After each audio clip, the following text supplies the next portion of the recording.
आज केते दफा दाबी रही कौन रही मुख्य दाबी? सर्वप्रथम समस्त को नमस्कार।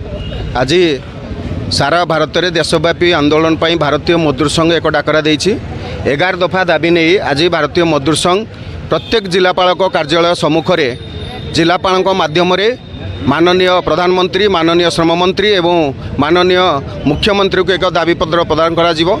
सेही दाबीपत्र रे आमर मुख्य दाबीटी है जो आमर लेबर 4टी लेबर कोड निर्धारित होइछि भारत सरकार से जो श्रम विरोधी जो लेबर कोड दी से भारतीय मजदूर संघ तीव्र विरोध करुच्ची एवं ताको संशोधन करने आज भारतीय मजदूर संघ एक डाकरा आह्वान देछि।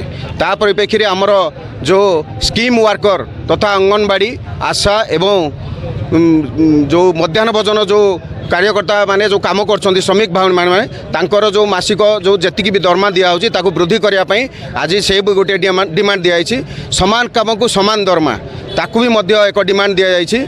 ता सहित आमर जो ग्राचुईटी जोड़ा अच्छी ताकू 30 लाख करने डिमांड दि जाइए। ता सहित इन अन्यान्य बहुत गुड़िया दाबी पाखापाखि 11टी दाबी आज भारतीय मजदूर संघ केंद्र निष्पत्ति क्रमे प्रत्येक जिलापाल सम्मुख में एक विक्षोभ प्रदर्शन सहित जिलापाल को दाबीपत्र प्रदान करने एक निर्णय होइछि।